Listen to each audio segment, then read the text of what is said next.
Hey, what's up, YouTube? I have a machete.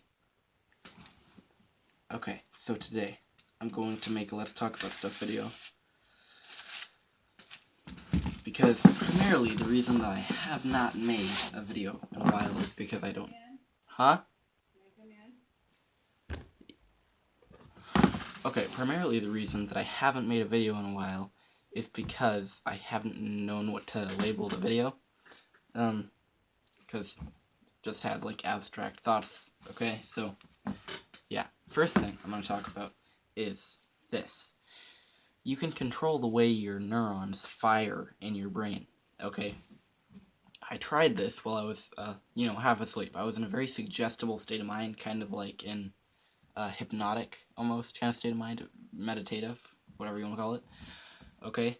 So I was able to suggest to myself to control what I saw, and I began to see, like psychedelic butterfly patterns that were exploding and collapsing. And then I made them, they were blue, so I wanted to make them red, and they turned purple, and then they turned blue, while I was in the suggestible kind of state of mind. So I was able to control what my mind was doing, and because I was able to do that, I realized, well, you could do this to almost anything your mind can do. You could induce a psychedelic trip, or you could induce perfect meditation that could last for a really long time. You could be doing homework and induce perfect focus. You could change your autonomous state of mind and raise your vibration. So I realized you could do a lot of things by legitimately hypnotizing yourself and controlling the way your neurons fire. Okay? So the only way I used that was with making myself see butterflies. But yeah, that's the first thing I want to talk about. Second thing I want to talk about is the God in the Bible, okay? And I'm going to include the Enuma Elish and the Emerald Tablets, alright? Basically, it's like this. Last night I was laying in bed, and I was thinking to myself, I was in a very abstract state of mind, having abstract thoughts, for a specific reason that I know. Okay? And I thought to myself, what if the God in the Bible is an alien? And what if Jesus is an alien? Okay? So, I thought about that, and I was chewing it over in my mind, and I was actually able to hear voices kind of reading the Enuma Elish and the Emerald Tablets to me, and it was kind of all just piecing itself together in my head. Oh no, I have the coronavirus, I coughed. No, I don't. I coughed because there was spit in the back of my throat. So anyway, yeah. Right. Where was I? Right, so I was like, what if God in the Bible is an alien? And then I was chewing that over, and I explained all that. So, I was thinking about the Enuma Elish, and in the Enuma Elish, okay, Apsu and Tiamat made all those other gods, as they're called in the Enuma Elish, like a lot of them, okay? But Marduk, because Tiamat and Apsu were trying to destroy all the other beings that they had created. This is actually a story of aliens battling, okay? In reality, that's what it is.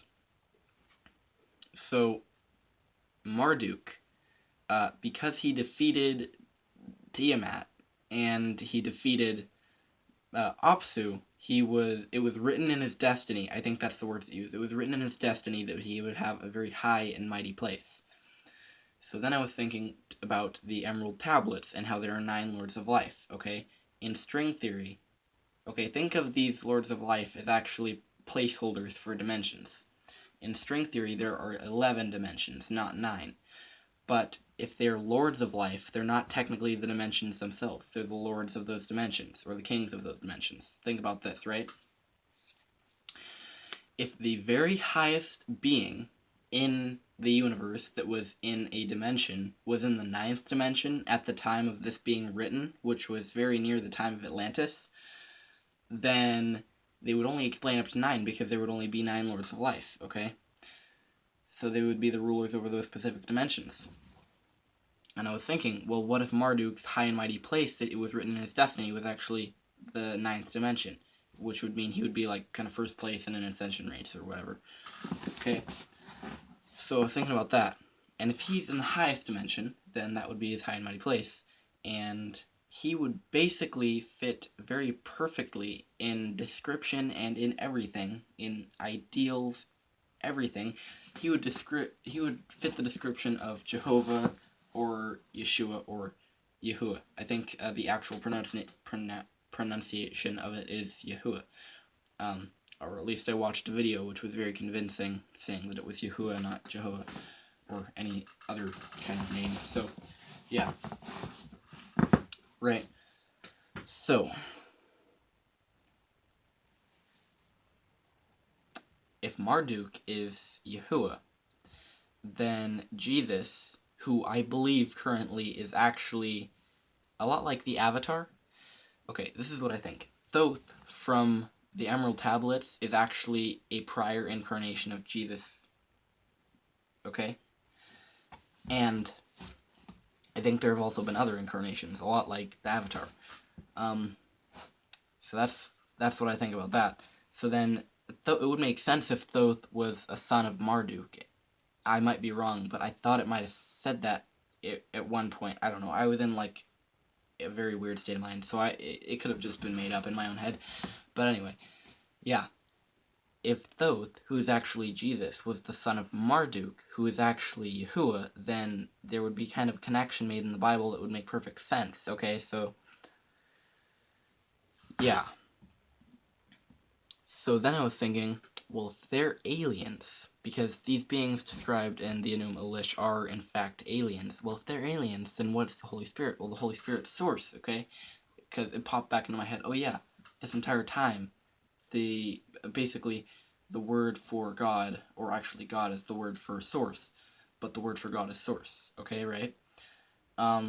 So I was thinking to myself, well, the Holy Spirit, of course, would be the source, the creator of everything, the infinite love and light, which is what is described, the highest everything, right?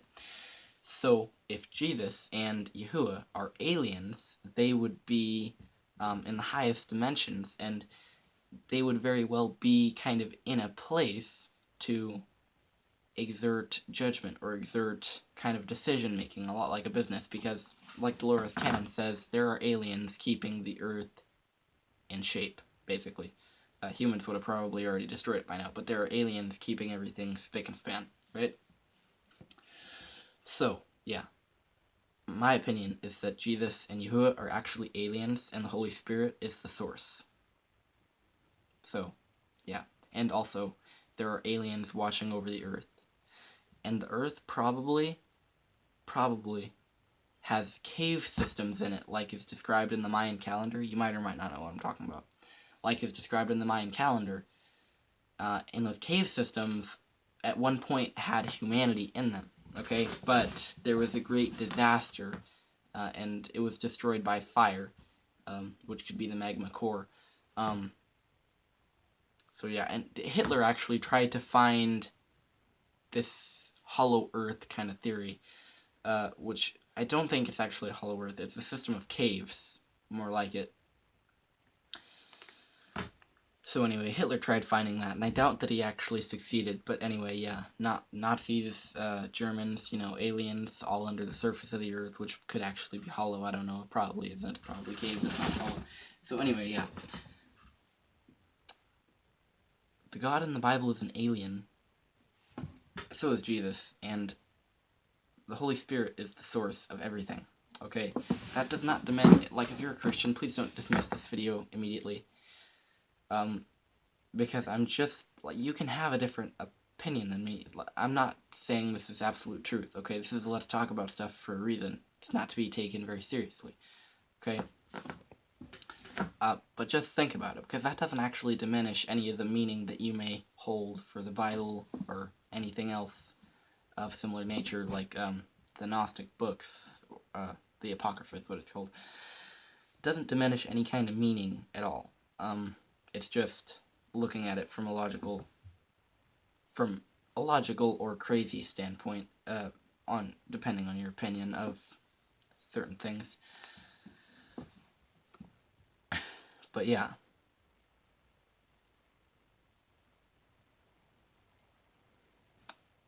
Also, so parallel lives, right?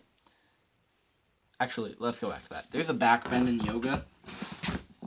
Okay, and this back bend makes this altered state of mind, okay? Like when you do the back bend, it does something to your blood flow or something, or with your spinal cord, it makes something do something. Anyway, it's a lot like standing up too fast, except 10 times more, and it makes you visually and sometimes audibly hallucinate and or have a seizure. Well, not really a seizure, but basically falling and trying to get up, and you kind of fail at getting up because you're so dizzy, and it looks like a seizure, basically. Okay, yeah, so there's this back bend in yoga that makes you hallucinate, and I don't know if it's healthy or not. So, and this is the thing, not having blood flow to your brain is not healthy, except in a very specific context, okay? Hypoxia. Hypoxia is lack of oxygen. Hypocapnia is lack of carbon. Hypnocapnic hypoxia is lack of carbon and lack of oxygen, which is what both holotropic breath work and Wim Hof breathing create. This breath work, when it creates this lack of certain molecules in your blood, it actually is very healthy, and it extends your lifespan, alkalinizes the body, does all sorts of things. You can look up Wim Hof method. It's a lot like holotropic breath work. So you can look it up, and there's numerous health benefits, okay? So I tried that, doing this hypocapnic hypoxia, and then, because I didn't know if it was lack of blood flow to the brain that caused the back bend to do its thing, I induced that so that the carbon dioxide couldn't cause any neuron damage if it indeed was lack of blood flow to the brain. I'm not sure if it is, or if it's just because you're doing something with your spinal cord. So anyway, I did my breath work. Okay, I did 3 rounds of Wim Hof, and then I did about 5 minutes of holotropic breath work. I stood up really fast to where there was kind of a head rush.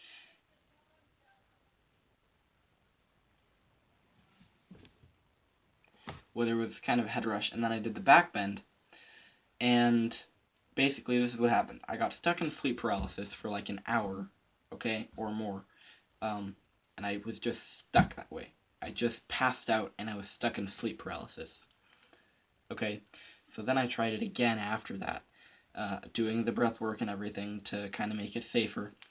I did it again, and this time I